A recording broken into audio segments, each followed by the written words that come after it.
noite a todos. Está começando mais um Ensinos da Bíblia, o Caminho.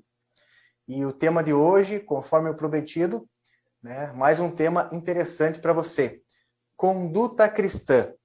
Semana passada nós fizemos a reprise de um dos nossos programas em decorrência aí da Covid-19 e a gente teve que reprisar um de nossos programas. Mas hoje já estamos aí com esse tema inédito para você. Antes de começar o nosso estudo, nós vamos fazer uma breve oração.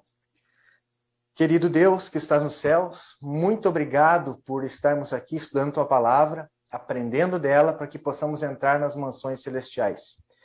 Que o Senhor possa abençoar nesse momento os que estão ouvindo a rádio 106.3 e também pelo Facebook, no perfil Adventistas Carazim. Todos sejam abençoados juntamente conosco com mais esse estudo da Tua Palavra.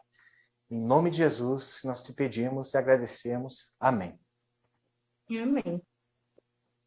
Hoje nós estamos aqui na presença da nossa irmã Carla. Nossa irmã Carla é membro da Igreja Adventista ao Sétimo Dia e estará compartilhando conosco também esse assunto extremamente importante aí na vida do cristão, a conduta cristã. E o estilo de vida de um cristão, ele manifesta-se em resposta, em reconhecimento à grande salvação obtida em Jesus Cristo. Há um texto aqui, você pode abrir aí a sua Bíblia, Espero que você possa abri-la e confirmar aí os textos que nós vamos estar expondo para a gente estudar com firmeza esse assunto de hoje. Romanos capítulo 12, verso 1. Abra sua Bíblia aí. Romanos 12, verso 1. Diz o seguinte: Rogo-vos, pois, irmãos, pelas misericórdias de Deus, que apresenteis o vosso corpo por sacrifício vivo, santo e agradável a Deus, que é o vosso culto racional. Olha que interessante, né? Um sacrifício vivo. Nós vemos na Bíblia ali que haviam sacrifícios de animais que eram mortos, em oferta ao Senhor, que simbolizavam aí Jesus. E a Bíblia aqui está falando de um sacrifício vivo, referindo-se a nós. E não para o texto por aí, o verso 2 diz assim: E não vos conformeis com este século, mas transformai-vos pela renovação da vossa mente, para que experimentais qual seja a boa, agradável e perfeita vontade de Deus. Então, nós vimos aqui uma renovação mental, uma não conformação, com este século, onde há aí uma inversão de valores morais de todo tipo. Irmã Carla, boa noite, tudo bem? Boa noite, Patrick. Boa noite a todos os ouvintes. Que Deus abençoe a cada um e que possamos ter momentos especiais hoje aqui estudando sobre conduta cristã. Amém. Que todos possam ser abençoados aí com esse estudo. E vem aquela pergunta, Carla? De que modo que o cristão vai estar no mundo, e ao mesmo tempo ser separado dele, A Bíblia nos traz aqui algumas orientações. Que práticas frequentes contribuem, Carla, para que nós podemos fazer ficarmos firmes na fé, essa manutenção do Evangelho, da Palavra de Deus, depois que a gente conhece Jesus? Tem alguns versículos aí que você poderia trazer para nós, para a gente estar sempre firme aí na fé? O que a Bíblia fala sobre isso?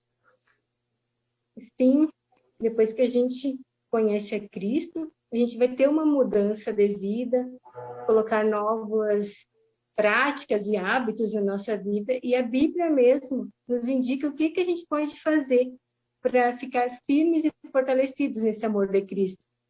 E tem um texto que é João 5,39, se vocês querem abrir para acompanhar.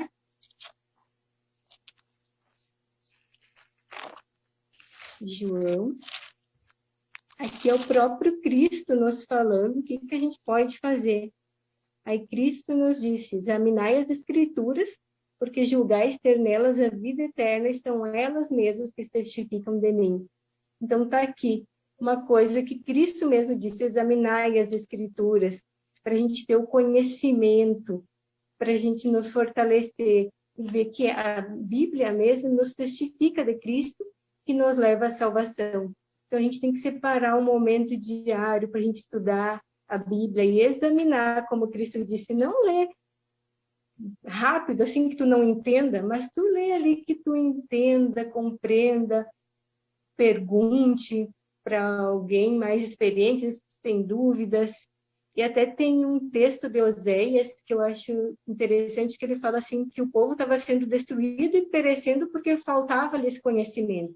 Perfeito. Então, isso a gente precisa ter esse conhecimento, estudar a palavra. O próprio Cristo está nos dizendo.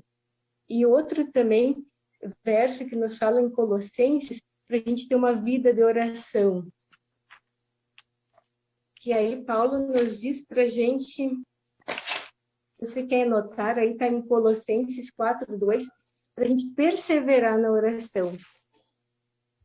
E tem outro texto que fala orar sem cessar, dedicar tempo com Deus, conversar com Ele, porque a oração, não com aquelas vãs repetições, mas sim conversar com Deus como um amigo, chegar e dizer para Ele o que tu está sentindo, tal, e depois tu vai ver que Ele vai te responder, porque Deus nos ouve quando a gente ora. Então, separar um tempo para estudar a Bíblia, orar, vai nos fortalecer como cristãos.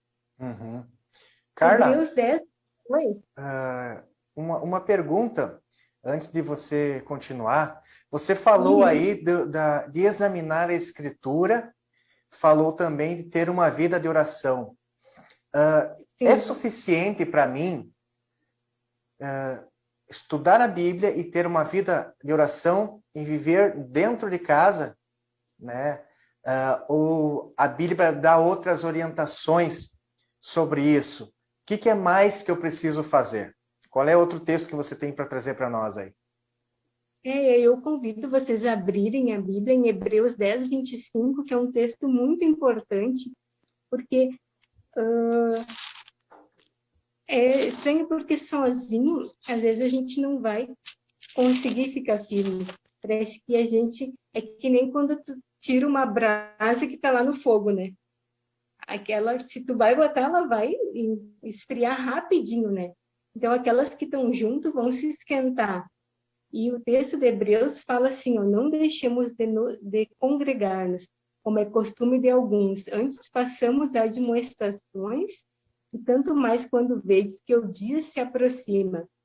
E aí, então, não deixamos de congregar, ir à casa de Deus, ter comunhão com os irmãos, amizade, que isso aí vai acontecer um fortalecimento da nossa fé.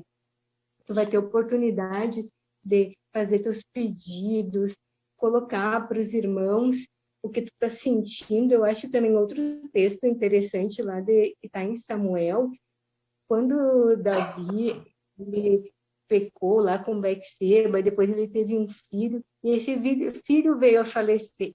Uhum. E aí, no momento que ele recebe a notícia da morte do filho, o que ele faz? Ele vai no templo. Ele vai lá no templo. Então, lá, certo, ele ia receber um conforto maior. Uhum. É a mesma coisa na nossa vida. A gente tem que sempre ir no templo, na igreja, para nos congregarmos, nos fortalecermos uns aos outros. Até porque ali é um lugar, né, Carla, onde as pessoas que estão ali não são pessoas perfeitas, todas têm ali os seus problemas, as suas lutas diárias, né? E quando você está junto com essas pessoas, você vê que você, por ser cristão, às vezes passamos também por... Não é quando a pessoa é cristão que a vida vai virar um mar de rosa.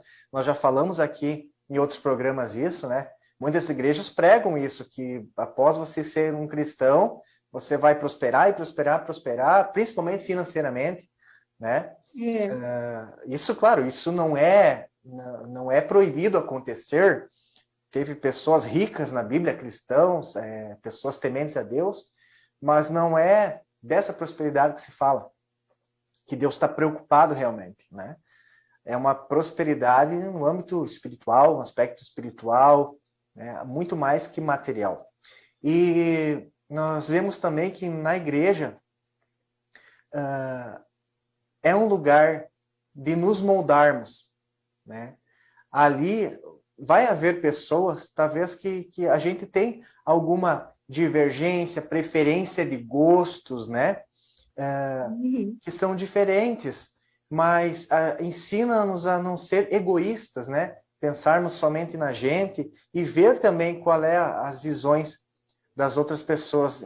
Então, é importante frequentar os cultos da igreja, né? Para poder nos moldar também, né? Porque no céu, afinal, vamos estar todos reunidos lá. É. O que mais, Carla, que você teria a trazer para a gente aí? E aí, depois que a gente conhece a Cristo, que a gente está examinando as Escrituras, tem uma vida de oração, nos congregando, a gente não pode ficar só para a gente isso, né? E é porque tem pessoas que não conhecem ainda esse amor de Cristo, essa salvação. E ali, um texto de Marcos, do 5, do 18 a 20, diz que a gente tem que levar esse evangelho, pregar esse evangelho, levar para outras pessoas. Marcos, capítulo 5, verso 18 a 20, isso? 18 a 20. E o que diz lá?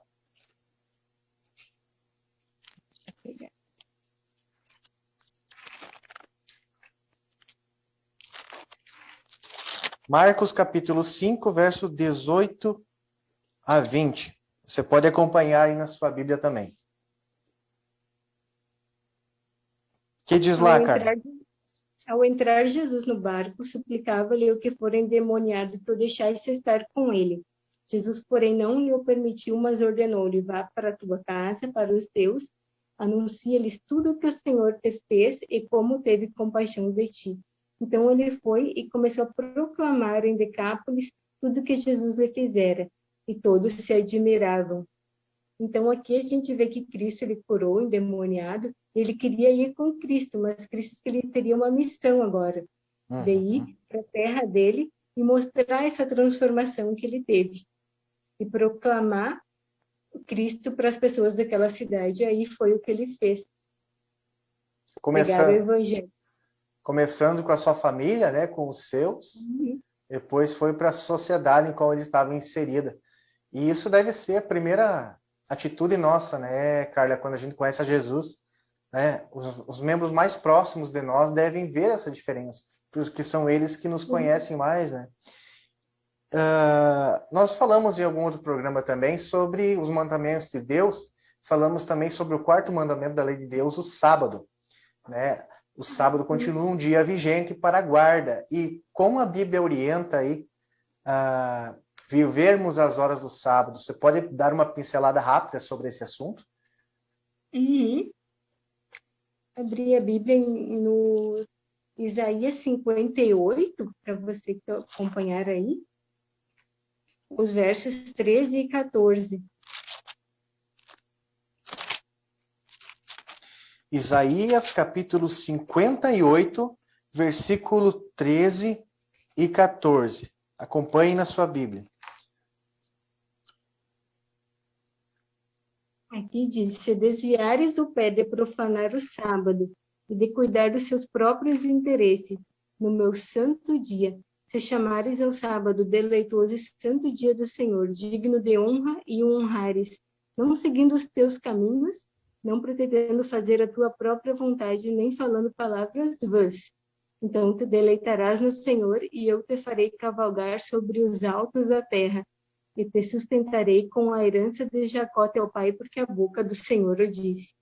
Então aqui a gente vê o sábado não é um dia do nosso próprio interesse, é um dia que Deus criou, abençoou, santificou. É um dia de Deus, um dia especial que a gente tem que fazer também o bem para o nosso próximo. É o dia de fazer o bem. Como Cristo aqui na Terra, ele fez muitos milagres e curas no sábado porque ele fazia o bem no sábado. E esse meu entendimento, o sábado não é coisa dos nossos próprios interesses, sim o interesse de Deus e do próximo. Separar esse dia com a família, para fazer programas especiais, almoço especial, fazer esse um dia especial. Uhum. E também na igreja, Cristo sempre ia na sinagoga aos sábados também, momento especial para a gente passar com a nossa família na casa de Deus também. Uhum. Hoje uma grande parte dos cristãos tem como dia especial de ir à igreja aos domingos, né? Então isso é um costume, né? Uma tradição que se desenvolveu aí ao longo do tempo, né? E tem-se o domingo hoje como o dia principal de estar com a família na igreja, né? Frequentando os cultos. Podemos ir na igreja em qualquer dia, né? Desde que esteja aberta a igreja, se tiver culto, pode ser na quarta, num domingo, mas a Bíblia, ela traz uma ênfase em cima do quarto mandamento da lei de Deus, o mandamento do sábado, né? Então, além de ir na igreja nesse dia específico, também, né?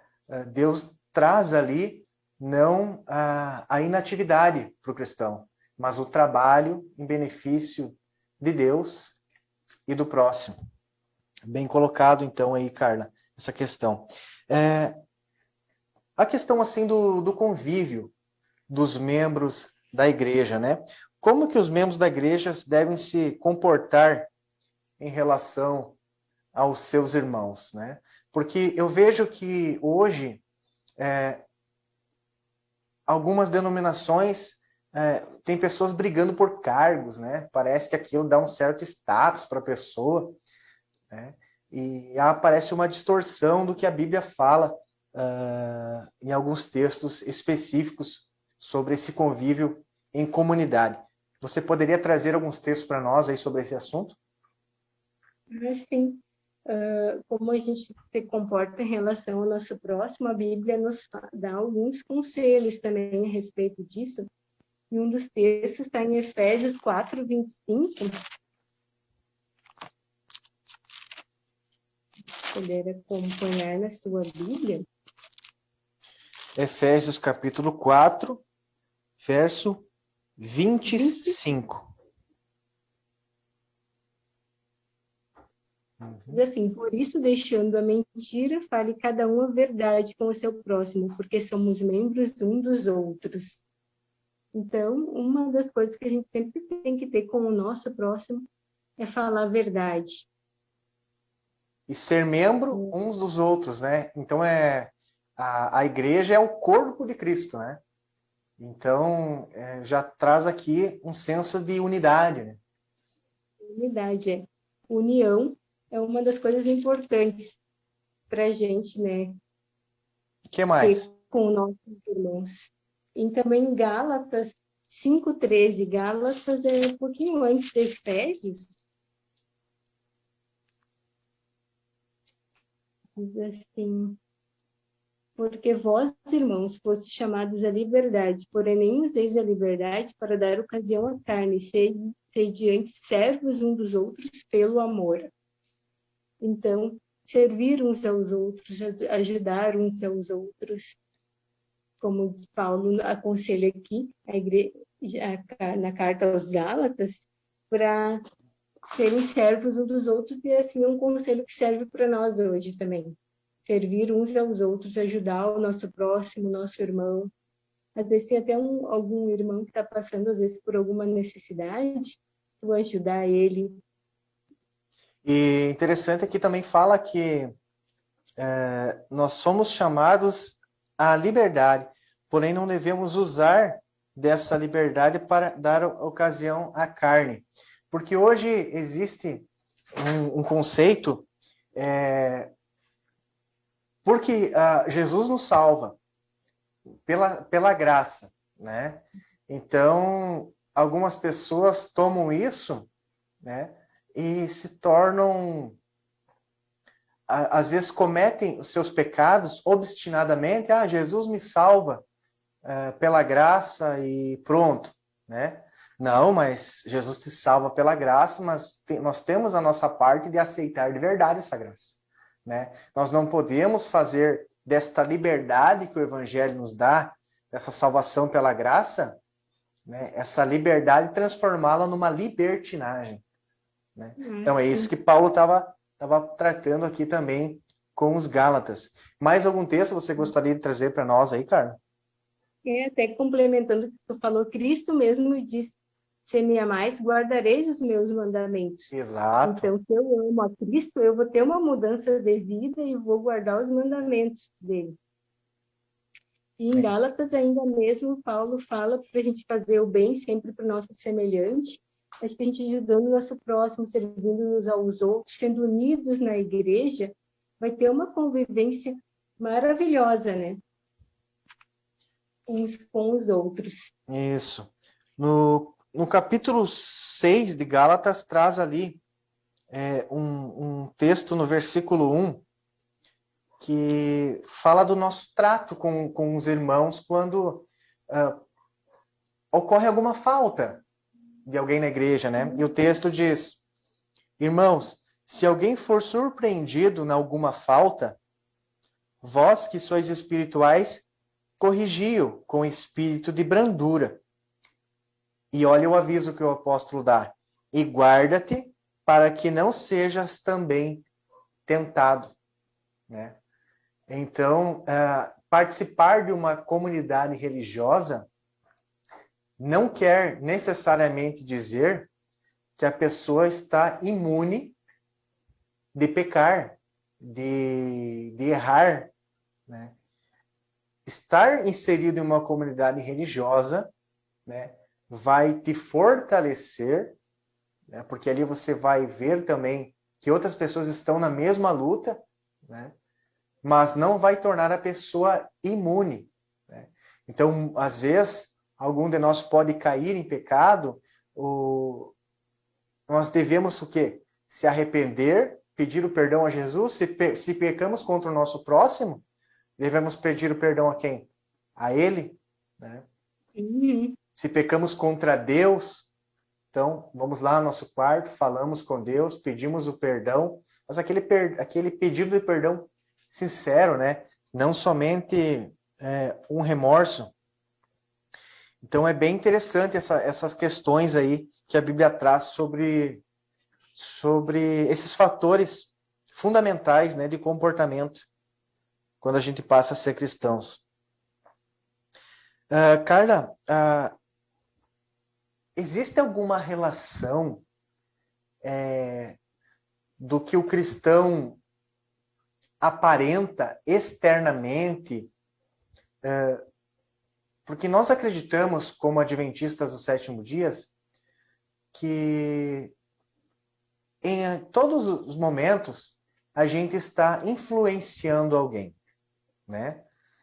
Nas nossas palavras, aquilo que comemos, aquilo que bebemos. A Igreja Adventista do Sétimo Dia ensina, né, orienta aos seus membros que abstenham-se do fumo, das bebidas alcoólicas, né, bebidas estimulantes, né, café, entre outras, que fazem mal para a mente. Né? Para quê? Porque a mente é o canal ao qual o Espírito Santo se comunica com o cristão. Então, a mente deve ser preservada, né, de coisas que a prejudiquem. O nosso corpo é um templo, a Bíblia diz, né? Templo do Espírito Santo. E como a gente está se apresentando diante deste mundo, das pessoas que olham para nós? Eu queria que você tratasse um pouquinho desse assunto, essa parte externa do cristão. Qual que é a orientação bíblica sobre isso? Assim, eu convido também a abrirem a Bíblia no livro de 1 Pedro, no capítulo 3, os versos 3 e 4.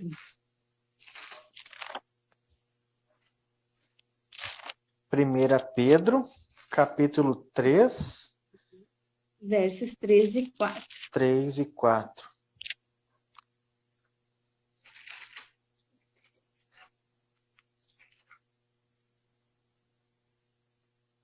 nos diz assim: não seja o adorno da esposa que é exterior, como frisado de cabelos, adereços de ouro, aparato de vestuário.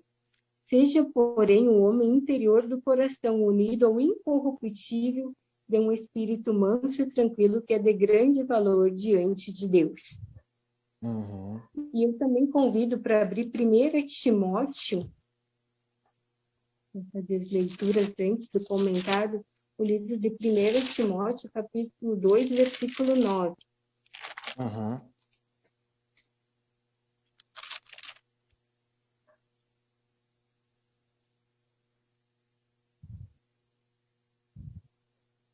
Nos diz assim: da mesma sorte que as mulheres em traje decente se ataviem com modéstia e bom senso, não com cabeleira frisada e com ouro ou pérolas ou vestuário dispendioso. Então, como é que deve ser o exterior de um cristão, aquela pessoa que conheceu a Cristo? Com modéstia, bom senso, com simplicidade e elegância. Tu pode andar elegante com simplicidade, que o nosso exterior, que quando eu estou com joias, por exemplo, o meu exterior, por que eu estou usando? Eu quero me mostrar. Então, quando a gente tem uma vida com Cristo, a gente vai andar com modéstia e bom senso. E a questão das joias na Bíblia, ela está muito ligada ao paganismo, porque na Bíblia a joia geralmente ela era relacionada ao paganismo. Então, quando a pessoa estava usando joias, quer dizer que ela estava querendo ser igual ao pagão, Uhum. não igual ao cristão. Sim. Até tem um texto de Gênesis 35, que Deus disse para Jacó, quando Jacó ia erigir um altar, para lançar fora os deuses estranhos.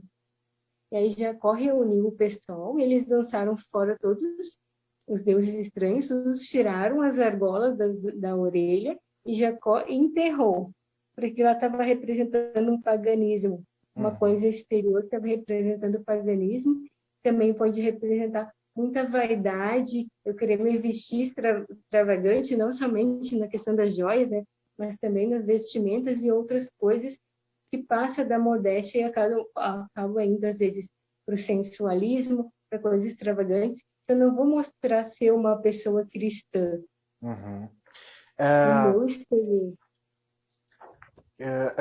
na Bíblia, nós podemos ver, por exemplo, no Antigo Testamento, que as joias, ela era um veículo de expressão de práticas e convicções sociais, culturais, religiosas e até mesmo mágicas, né? Então, eu convido você nós temos aqui um guia. Esse livro é O Uso de Joias na Bíblia. Deixa eu botar mais pertinho aqui para você. Esse livro, ele faz aqui, ele traz aqui um estudo exaustivo sobre as joias em toda a Bíblia, Antigo e Novo Testamento, né? Então, ele vai mostrar ali que não há uma orientação de Deus para colocar as joias diretamente no corpo. Por exemplo, quando Deus orienta as joias, nós vimos ali o sacerdote, né, do santuário em Israel, mas as joias não eram colocadas diretamente no corpo, e sim nas suas vestes sacerdotais. Então, como a Carla falou também, as joias são associadas também ao paganismo, né? As joias também representavam o status social, né? Reis usavam, né? Joias, braceletes. Nós vemos aqui, até no livro de Cantares, quando há ali o elogio do homem para a mulher, é feito comparação com joias, né? Porque a Bíblia reconhece, Carla, a beleza das joias. As joias também eram usadas como moeda, né? Elas tinham um peso fixo, né? Que era comercial, como não tinha feita a cunhagem das moedas ainda, a joia ela era usada assim para trocas comerciais. Então, esse livro ele traz aqui 157 páginas para você ver todas as abordagens do uso de joias na Bíblia. Você encontra ele através da Casa Publicadora Brasileira, pesquisa aí na internet, né? Essa livraria, se você tem curiosidade sobre esse assunto. É permitido hoje para o cristão o uso de joias, de colares, né? Eu gostaria, brevemente, de falar para você que existem alguns tipos de joias que são ornamentais, né? Joias que servem somente para trazer, chamar a atenção para você, para a sua pessoa, mas existem também joias funcionais, né? Eu tenho, por exemplo, aqui um relógio, né? Eu sei que daqui a pouco eu tenho que encerrar esse programa. Então, eu sei que amanhã eu vou ter que acordar cedo para ir ao meu trabalho. São joias funcionais, né? Não há problema em usar joias funcionais. Tem a aliança, né, que indica que a pessoa é casada, né? Então, não há problema com essas joias. Então, o problema são as joias ornamentais, né? Então, convido você a estudar mais sobre esse assunto e se aprofundar sobre isso. Mas a questão não somente joias, né, Carla, mas também a vestimenta em si. Né? Então, a gente sabe que hoje alguns padrões de moda, eles são totalmente contrários à modéstia cristã definida pelas escrituras sagradas, né? Então, a moda, ela muda muito e ela não deve ser o nosso padrão de conduta, né? O nosso padrão de conduta, de vestimenta, é a Bíblia Sagrada. E o que a Bíblia Sagrada pede para nós? Modéstia, bom senso. Você consegue ver hoje, né, por alguns padrões estipulados pela moda, a modéstia e o bom senso? Ou as pessoas estão deixando aparecer as partes do corpo, né, que só devem ser mostradas para o marido, para a esposa, né, num casamento saudável, né? Então a gente não vê isso, a gente vê uma exposição do corpo, né, de forma que os valores morais da Bíblia estão sendo pisados, né? Essa é a palavra, pisados, né? Carla, qual que é a atitude do cristão para com o casamento? Você teria alguns textos aí para explicitar aí o que a Bíblia fala sobre esse assunto para os nossos ouvintes? Sim, tem vários conselhos que a Bíblia traz do cristão para o casamento, e um dos textos está em 1 Coríntios, do capítulo 7, dos versos 10 ao 14.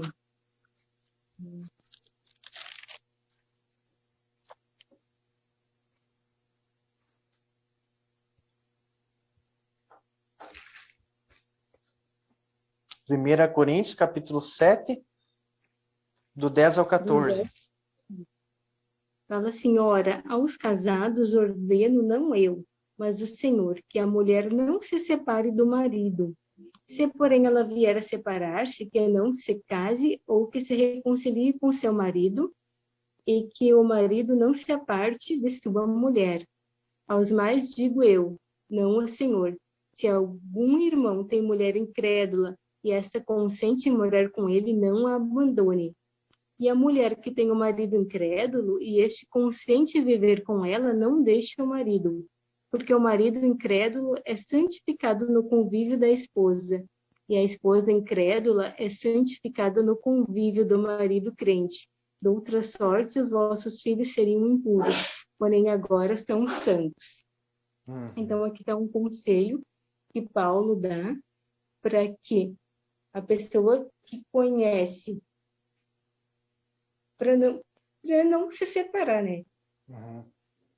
Aí depois, se a pessoa conhece o caminho de Cristo, entrega o coração ao Senhor e o marido não, eu não vou abandonar ele agora, que não tem a mesma fé. Não. Paulo aconselha, não abandone, e sim, pelo teu convívio, pela tua transformação, ele vai ver a tua diferença. Né? E aí, através desse teu exemplo de oração por ele, ele pode entregar o coração a Cristo também. E a mesma coisa, vice-versa, tanto a mulher quanto o homem. E hoje E as pessoas estão se separando por motivos tão banais, né, Carla? É qualquer picuinha, qualquer coisa, a intolerância está predominando. Ninguém quer ceder. Então, por coisas bem banais, coisas fúteis, estão destruindo o casamento. E aí a gente vê que casamento foi instituído por Deus lá no Éden, e é algo muito importante para nós, para Deus, e aí isso parece que se banalizou hoje em dia, né? E aí, então, isso que a gente tem que ver que é algo muito importante para Deus, que a gente sempre tem que colocar Deus no nosso casamento. Às vezes não está bem o casamento, né? Entrega nas mãos de Deus, que Ele é capaz de fazer um milagre no casamento. Não se separar, como o Patrick falou, por qualquer motivo, né? Tem outro texto também que fala em Mateus, o capítulo 19, os versos 8 e 9.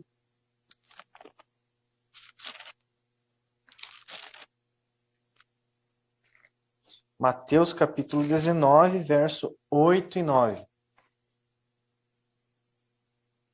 Respondeu-lhe Jesus: por causa da dureza do vosso coração é que Moisés vos permitiu repudiar a vossa mulher. Entretanto, não foi assim desde o princípio. Eu, porém, vos digo que quem repudiar essa mulher, não sendo por causa de relações sexuais ilícitas, casar com outra comete adultério. E o que casar com a repudiada comete adultério. Então, aqui, por causa da dureza, né, do coração humano, Deus permitiu essa separação. E Cristo disse, então, se tiver relação sexual, a traição ali no casamento, aí então a pessoa está autorizada a se separar.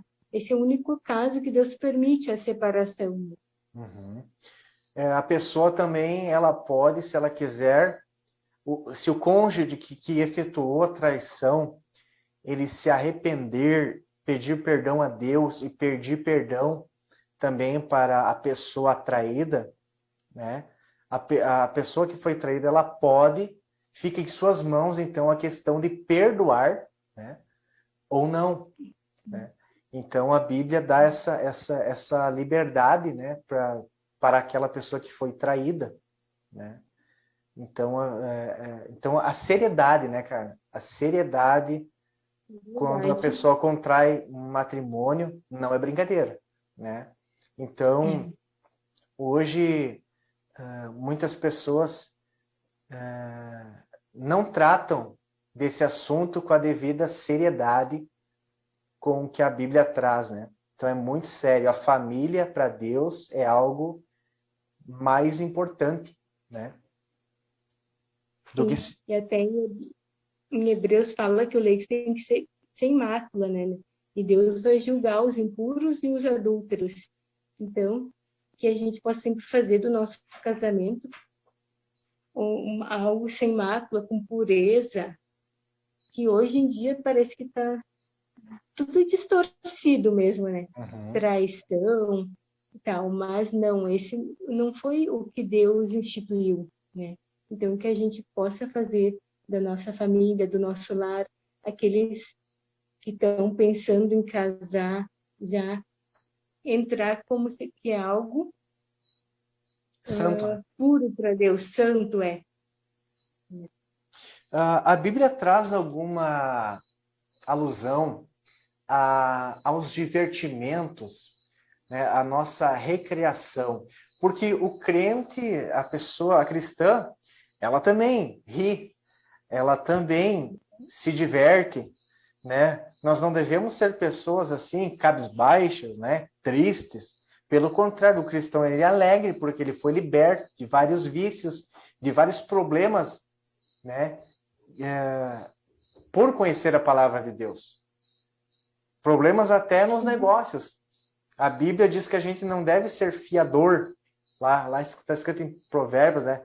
De outras pessoas. Sim, é. Né? Então, é vasta a orientação bíblica sobre todos os aspectos da vida. E o crente, ele é feliz quando conhece isso, porque ele já se previne. Né? O que a Bíblia traz também, Carla, é sobre essa questão de divertimentos. Vamos falar, assim, dos divertimentos mundanos que existem hoje por aí. Tem muitos divertimentos que são contrários às Escrituras. Né? O que a Bíblia traz sobre esse assunto? Eu convido, então, para abrirem a Bíblia em 1 João, o capítulo 2, os versos 15 e 17.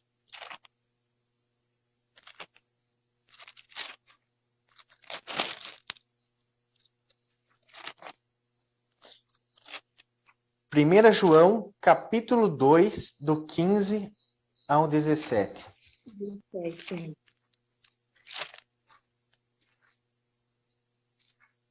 O título ali de cima já diz, ó, não se deve amar o mundo.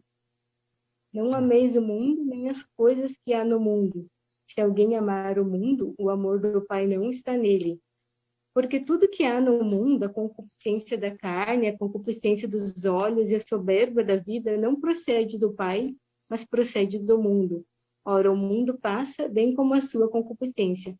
Aquele, porém, que faz a vontade de Deus permanece para sempre. Eu convido também, é só folhear um pouquinho antes, em Tiago, o capítulo 4, o versículo 4.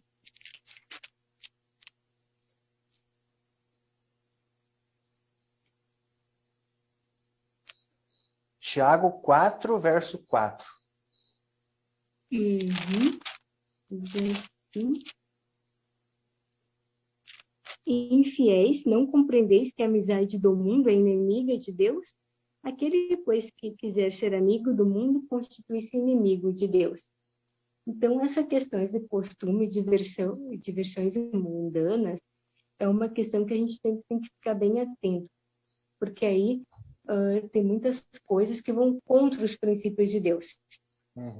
Então, a gente tem que analisar, eu vou fazer está indo em favor aos princípios de Deus ou contra? Porque que Satanás, ele proporciona, digamos assim, essas falsas alegrias aí, tu vai beber, usar drogas e coisa que parece que tu vai ter uma sensação boa, mas na verdade isso daí vai ter causado destruição depois. Sim. Então, quando a gente vai pensar nessas diversões mundanas, as coisas deste mundo estão indo contra os princípios de Deus, contra os princípios da nossa saúde, devemos nos afastar e não ir nesses lugares, nessas diversões, porque vai acabar nos destruindo. Eu até gosto de citar o verso 51, 12, lá de quando o Davi adulterou e teve aquele arrependimento, ele falou, né, para Deus, restitui-me a alegria da salvação. Então, quer dizer, ele adulterou, ele teve umas coisas, tipo uma vida lá, longe dos caminhos de Deus, que para ele talvez tenha sido uma sensação boa no momento, mas depois causou muita destruição e tristeza na vida dele. Porque aí ele pediu para Deus restituir essa alegria. Então, alegria, a gente tem que pensar como cristãos que alegria e felicidade verdadeira só com Deus. Satanás proporciona falsas coisas, mas a verdadeira alegria a gente já vai ter a vida com Cristo e fazendo as coisas de acordo com a vontade de Deus. E vale dizer que uma vez eu vi um argumento assim, e até em alguns estudos da palavra de Deus, eu até mesmo já usei. Mas depois eu vi que não era um argumento muito bom, por quê? Certa vez as pessoas perguntam, mas como que eu vou saber se isso aqui é de Deus ou não? Então a gente vê aquele argumento, né? Não, se você acha que Jesus estaria junto com você quando você escuta aquela música, e Jesus escutaria junto com você, então aquela música é de Deus. Então se você for comer alguma coisa e Jesus comeria junto com você, então aquela comida é uma comida abençoada. A roupa que você vai vestir, se Jesus estivesse junto, sairia junto com você caminhar no centro da cidade, estão junto com você com aquela roupa? Se a resposta for sim, então aquela roupa é certa. Mas, Carla, o coração do homem é enganoso. A Bíblia diz, o coração do homem é uma das coisas mais enganosas que tem. Então, algumas pessoas, elas estão com um pensamento tão deturpado quanto aos valores e princípios morais e espirituais, que para elas, Jesus estaria em todas essas situações com aquelas mesmas vestimentas, comendo aquele mesmo tipo e tomando certas bebidas. Jesus até tomaria junto. Então, porque elas perderam o senso, né? Justamente por causa disso, que o coração do homem é muito enganoso. Então, nós devemos se firmar no quê? Somente na palavra de Deus. É certo? Não é certo? É a Bíblia Sagrada. Cara, nós estamos já finalizando o nosso programa e eu gostaria que você fizesse as suas considerações. Qual deve ser a atitude do cristão para com as autoridades? Nós estamos vivendo num período aí complicado de pandemia, né? Então a gente acho que necessita bastante de uma orientação bíblica sobre essa questão. O que você pode dizer para nós? Então eu convido os ouvintes a abrirem a Bíblia no livro de Romanos. Uhum. Qual é o capítulo? O capítulo 13, dos versos do 1 até o 4. Capítulo 13, do 1 ao 4. Nos diz assim, todo homem esteja sujeito às autoridades superiores, porque não há autoridade que não proceda de Deus, e as autoridades que existem foram por ele instituídas, de modo que aquele que se opõe à autoridade reside à ordenação de Deus. Os que resistem trarão sobre si mesmo condenação. Porque os magistrados não são para temor quando se faz o bem, e sim quando se faz o mal. Queres tu não temer a autoridade? Faze o bem e terás louvor dela. Visto que a autoridade é ministro de Deus para o teu bem. Entretanto, se fizeres o mal, teme, porque não é sem motivo que ela traz a espada, pois é ministro de Deus, vingador para castigar o que pratica o mal. Então, a gente tem que... Pode continuar.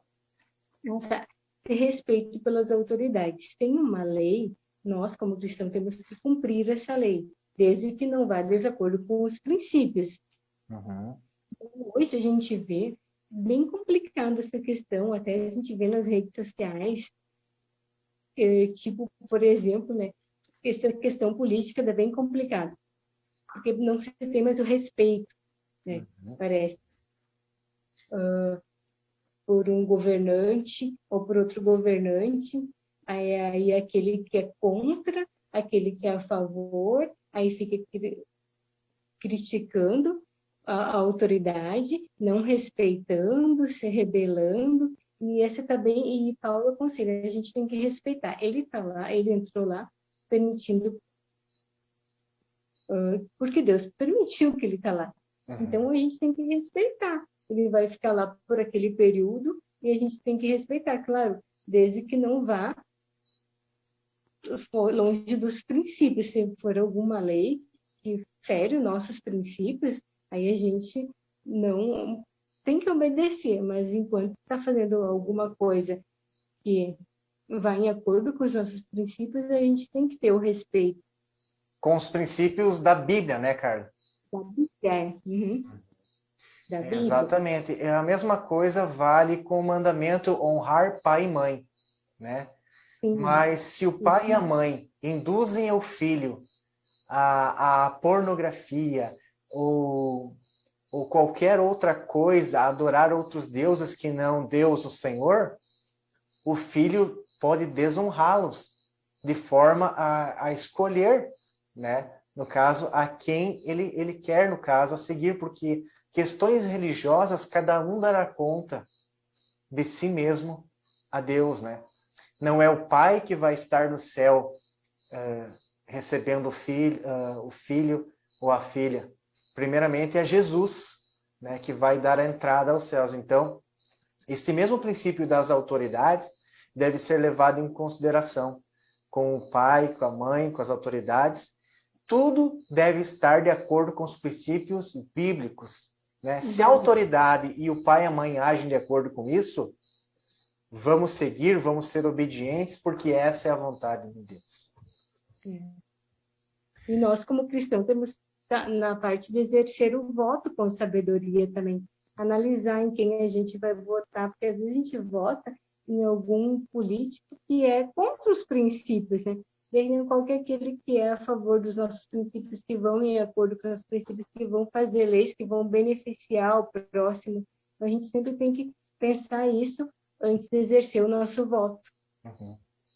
Exatamente. Então, que as pessoas que estão nos assistindo agora, né, entendam que, principalmente nesse momento que a gente está aí vivendo, né, que as pessoas se cuidem, usem a máscara, usem o distanciamento social, não se aglomerem, né, e para que a gente possa ter aí como desafogar os hospitais, né, que estão lotados por causa dessa pandemia. E o principal de tudo, que a gente seja obediente a Deus, que nós possamos ter uma conduta cristã no comer e no beber, no falar, no vestir-se. Alguém pode dizer, mas a vestimenta não define o caráter de ninguém. Claro que não. Não é a vestimenta que vai definir teu caráter, mas ela pode sim representar quem você é por dentro.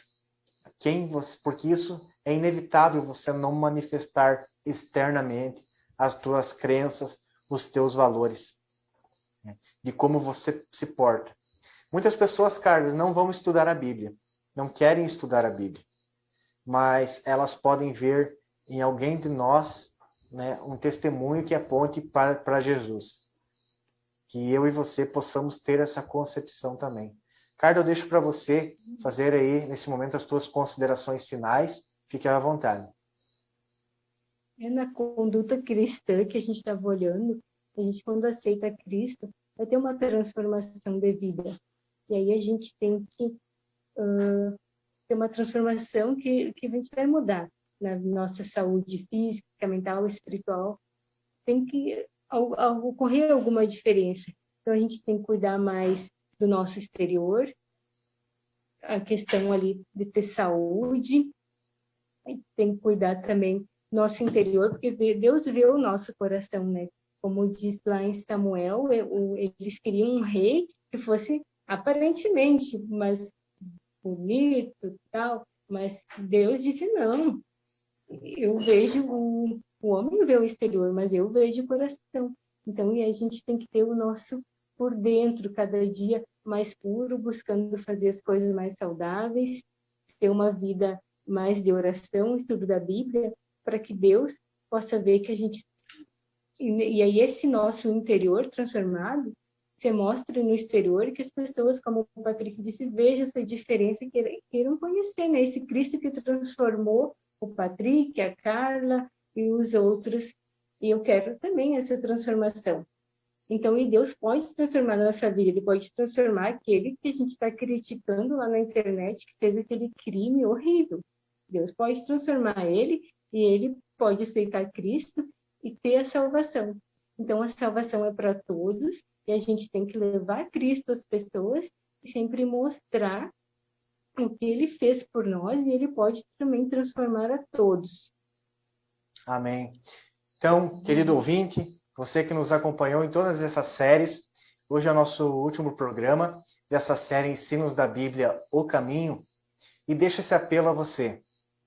Deus pede a você não somente uma aceitação dele intelectual, mas prática, experimental, para que você possa ser transformado e você possa, com o seu testemunho pessoal, trazer muitas pessoas para o reino de Deus, né? O reino da glória. Esse mundo está programado, né?